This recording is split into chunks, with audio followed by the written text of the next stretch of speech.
Bonjour à tous, c'est Jean et Myriam. Bonjour. Alors, on va continuer notre podcast en français pour vous parler de culture, de vocabulaire français, et puis de mode de vie à la française, les habitudes des Français, voilà. Et puis là, comme on est sur de la culture aujourd'hui, on va vous parler d'un film, voilà.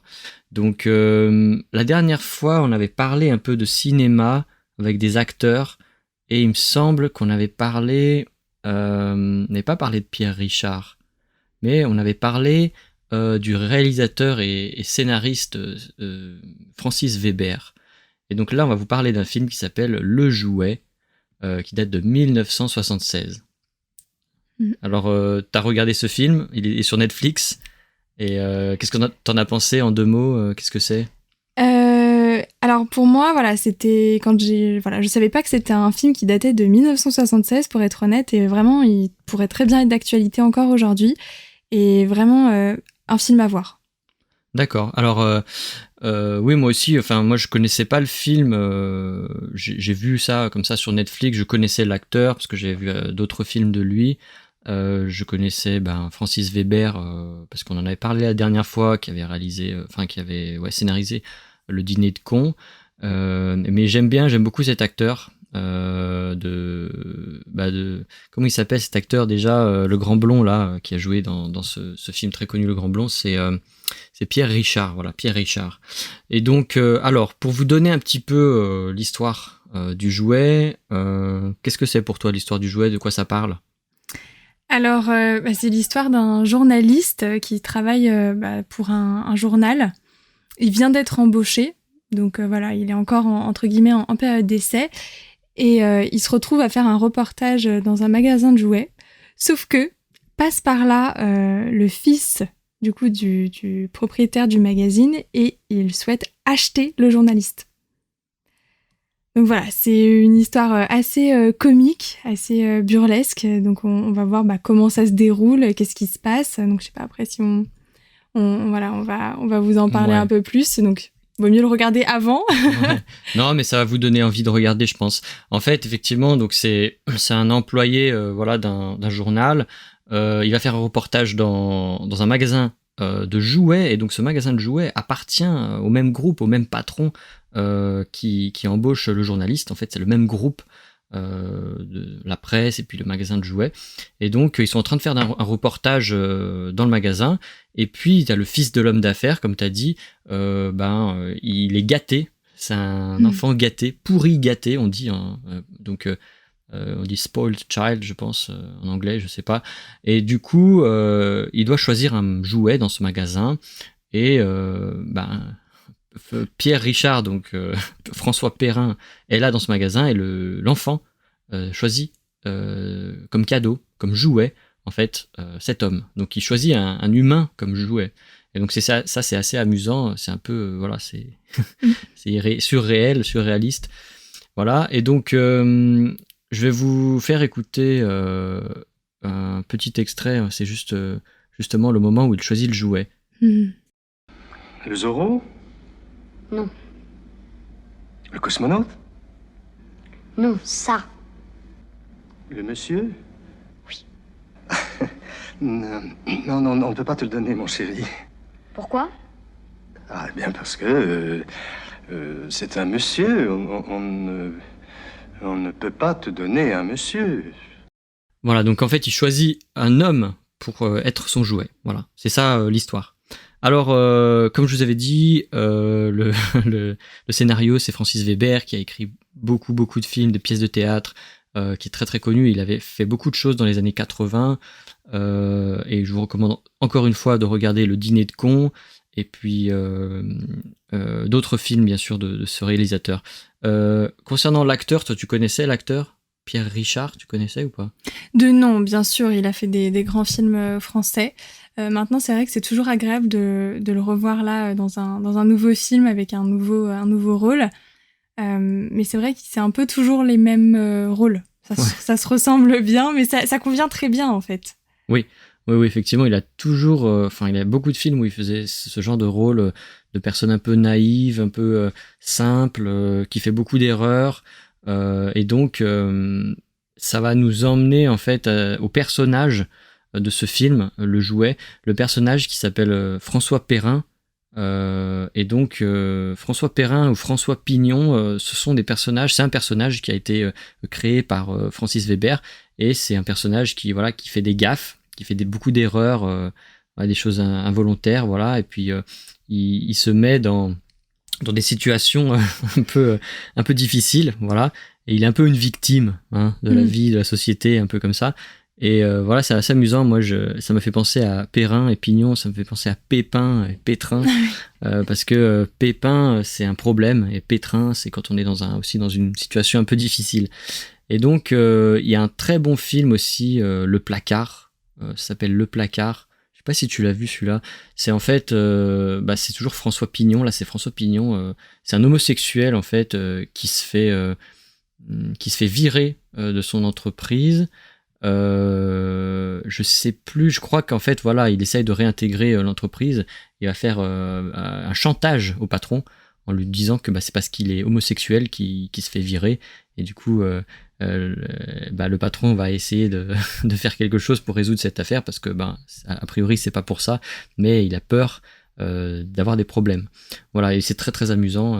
Je crois que c'est avec Daniel Auteuil, il me semble, ce film, à vérifier. Voilà. Alors, donc, on avait déjà expliqué l'histoire, voilà, du jouet. Par rapport au son, est-ce que tu as eu des choses? Il y a une mélodie qui revient, et on a vraiment ce thème-là dès le début. Et il revient souvent, et c'est vrai que ça donne une identité, en fait, au film. Enfin, moi j'adore. Oui, effectivement, ouais. Moi aussi, la musique, j'ai bien aimé. C'est typique de ces années-là. Donc Vladimir Cosma, c'est le compositeur. J'ai regardé parce que c'est vraiment une musique typique. Vous entendez dans ces films toutes les années 80, 70, 80. Il y a toujours ce genre de musique. Et c'est vrai je crois qu'il y a 2 musiques maximum. En fait, il y a un thème, c'est toujours le même. Et puis à un moment donné, il y a une autre musique, mais voilà, il y a presque qu'une seule musique tout au long du film. C'est uniquement des variations. Voilà, juste des thèmes un seul thème qui est mis en variation. Et puis c'est typique de cette époque. Souvent, il y avait qu'une musique, qu'un thème, et puis c'est tout. Voilà, il n'y a pas des thèmes aujourd'hui. C'est vrai que dans les films, surtout hollywoodiens, il y a des thèmes par personnage, par situation. Donc voilà, dès que c'est un rôle qui arrive, eh bien, il y a un thème, musique spéciale pour tel personnage. Donc c'est vrai que c'est complètement différent. Là, à cette époque, il n'y avait qu'une musique, voilà, c'était simple, et voilà, on s'identifiait complètement aussi. Alors, c'est un film comique. Effectivement, la musique est un petit peu légère aussi, je trouve, c'est sympa. Sur le visuel, moi, j'ai adoré les costumes. Je sais pas si toi, tu as eu cette impression, mais moi, j'ai vu, donc déjà, au début, il y a une femme qui sort d'un Porsche d'immeuble, elle est super bien habillée. Moi, je me suis dit, waouh, c'est l'élégance, c'est la classe. Il y avait d'autres employés. Donc bon, les hommes, ils sont la plupart du temps en costard. Les costards, donc c'est costumes. Mais pour les femmes, il y avait vraiment du style, et ça fait vraiment penser, voilà, là on voit l'élégance, voilà, Paris, la France. Tout à fait. C'est vrai que moi aussi, c'est bizarre j'ai du mal à me dire qu'effectivement, avant, toutes les personnes étaient un petit peu habillées comme ça, et qu'avant, c'était justement cette mode-là. On voit les hommes qui ont justement des pantalons un petit peu évasés, assez larges. Et c'est vrai que c'est passé de mode, quoi. Aujourd'hui, on porterait plus ça. Pareil pour l'école, pareil pour la couleur des costumes, pour les cravates. Enfin, vraiment, on voit clairement que c'était dans ces années-là, 70, 80. Et limite, moi, j'en deviendrais presque nostalgique. Ouais. C'est vraiment... Ça avait l'air d'être une belle époque, en tout cas, en termes de style. Parce qu'effectivement, voilà, les hommes étaient toujours bien habillés, rasés de près. C'était, voilà, les femmes aussi, bien toujours coiffées, les talons, etc. Donc, il y avait vraiment ce conformisme, entre guillemets, où il fallait bien, quand on allait au travail, il fallait bien être habillé, bien coiffé, bien rasé. Et c'est vrai que c'est typique de ces années. Et on retrouve bien dans le film, et ça fait un petit peu un voyage dans le temps, en tout cas pour ma part. Ouais, je suis d'accord. Ouais, il y a vraiment ce côté, c'est cette image. C'est une image qui est restée très forte dans le monde entier, même sur la France, à partir des années 60 jusqu'en 80. Tout ça, c'était vraiment une période d'or, on va dire. Donc, c'est vrai que moi, les costumes m'ont vraiment marqué. Je trouvais ça très très élégant, avec voilà des petits chemisiers. Voilà, des couleurs aussi qui s'accordent de manière assez particulière, avec parfois des motifs, parfois un petit peu des couleurs vives. Voilà, il y avait vraiment des choses intéressantes. Moi aussi, j'aime beaucoup. Je pense que c'était une bonne époque, en effet.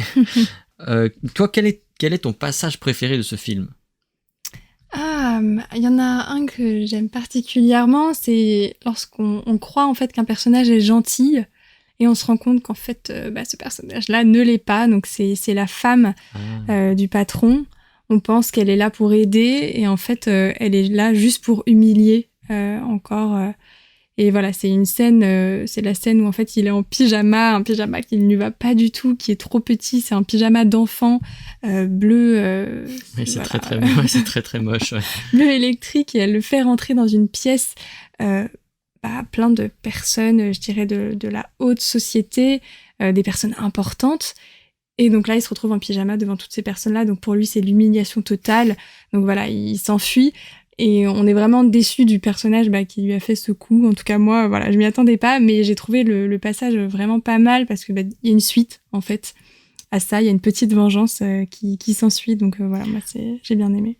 Ouais, c'est vrai, c'est vrai. D'autant plus qu'au début, on voit cette femme sortir d'un Porsche et c'est elle, hein, c'est la femme du patron et on voit François Perrin donc s'intéresser à cette femme, la regarder avec admiration. Voilà, regarder, waouh, cette belle femme. Et puis lui aussi est trompé en fait, hein, il lui dit vous êtes très gentil, etc. Et puis en fait, voilà, elle lui fait pas un cadeau en fait en lui faisant une petite farce qui est pas très bien pour lui puisque ça effectivement ça l'humilie quoi. Moi j'ai beaucoup aimé la scène à l'intérieur de la maison, ils conduisent la voiture avec l'enfant, donc l'enfant force François Perrin à jouer avec lui avec la voiture, ils conduisent la voiture et puis il y a un employé qui passe dans le couloir et eh bien, ils se rentrent dedans. Donc, ils ont un accident, on va dire. Et l'enfant ordonne à François Perrin de jouer le rôle du policier pour engueuler, pour gronder, pour réprimander l'employé et pour lui faire payer une amende. Voilà, c'est assez amusant, en fait. C'est un peu voilà, irréaliste comme ça. Et puis, une autre scène aussi où il joue au football dans le jardin de la personne très riche là du patron du journal et j'étais surpris par son talent au football quoi, il fait des jongles. Moi aussi. C'est vrai. Et bien c'est très drôle parce que moi aussi je me suis dit mais ils ont pris une doublure, enfin j'ai pas compris, je me suis dit il fait des jongles, des passes, il garde la balle très longtemps alors que à l'époque les niveaux de foot étaient pas aussi élevés qu'aujourd'hui. Aujourd'hui on a vraiment des vrais talents et voilà, j'ai été très surprise aussi, ça m'a... Ouais, c'est ça, aujourd'hui le foot c'est vraiment très très populaire.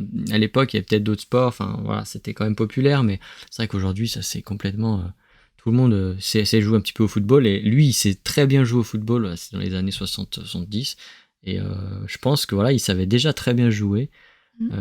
C'est surprenant vraiment. Autre chose, donc il y a une adaptation de ce film qui a été faite aux États-Unis en 1981. Ça s'appelle, en français c'est Le Joujou, donc joujou ça veut dire jouet aussi hein, pour les enfants, et en anglais c'est The Toy. Et donc, c'est la même histoire, exactement la même histoire. Il faut que je le vois, il faut que je le regarde. Tu l'as pas vu ? Non, ouais. Je l'ai pas vu. Moi, j'ai jeté un œil parce que j'étais curieux. Et c'est vrai, il y a les mêmes gags. Il y a le gag avec cette voiture-là. Il y a presque tous les mêmes gags. C'est très intéressant. C'est juste dans un autre pays, voilà, avec d'autres personnages. Donc, il y a des petits changements, mais vraiment, l'essentiel est là. J'avoue que je suis plus touché par la version française. Il y a vraiment un côté... vintage, le côté ancien sur les films américains, je sais pas, il y a un côté un peu ancien, mais je sais pas, ça me touche un peu moins. Il y a une adaptation aussi qui va se faire, enfin c'est pas une adaptation, ils vont refaire le film en fait, en octobre, ça s'appelle Le Nouveau Jouet. En version française ? Ouais. Ah ouais. Avec Jamel Debbouze. En tout cas, ils l'ont annoncé.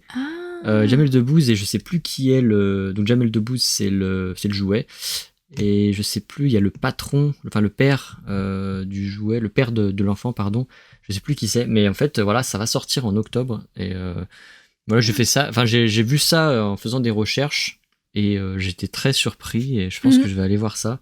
Donc voilà, c'est un bon film, je vous recommande de le voir d'abord. C'est disponible sur Netflix, hein, Le Jouet ça s'appelle. Et vous regardez ça, après vous pouvez écouter cet épisode à nouveau pour revoir un petit peu les scènes avec nous, et puis il y a du vocabulaire, je pense, ça peut vous aider. En tout cas, les sous-titres sont disponibles en français sur Netflix, si vous y avez accès.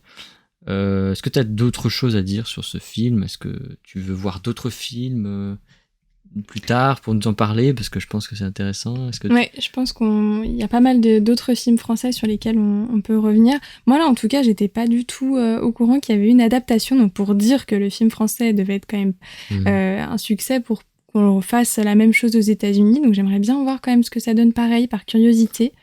Et puis pareil, si c'est de l'époque, plein de choses à découvrir de cette mode-là. Je pense qu'il y a aussi des visuels intéressants à voir. Oui, tout à fait. Tout à fait. Ouais, c'est assez intéressant de voir qu'il y a toutes ces adaptations. Je pense que c'est un peu la même chose à l'époque, même peut-être récemment. Il y a peut-être des adaptations qui se font, peut-être un peu moins dans le sens États-Unis, France, parce que aujourd'hui les films sont traduits immédiatement et voilà, doublés, pourquoi pas. Mais c'est vrai qu'il y a beaucoup de films français qui ont été aussi adaptés aux États-Unis, quoi. Il y a le Dîner de cons, notamment. Moi, je savais même pas. Enfin, le Dîner de cons, tu sais. Il y a LOL aussi. Ouais. Il y a le film avec Omar. Ah, Les Intouchables. Intouchables. Intouchables. Ouais. Je l'ai pas vu la version américaine. La version des Visiteurs apparemment était très mauvaise. Les Visiteurs, parce qu'en plus ils avaient gardé les mêmes acteurs. Enfin voilà, c'est. Mais bon, voilà, c'est intéressant. Dites-nous ce que vous en avez pensé de ce film, si vous l'avez vu. Voilà, donnez-nous votre avis, et puis si vous avez des questions vous avez besoin de recommandations pour regarder des films, eh bien, contactez-nous. Encore une fois, la transcription de ce podcast sera disponible sur le site internet. Vous cliquez sur le lien qui est dans la description.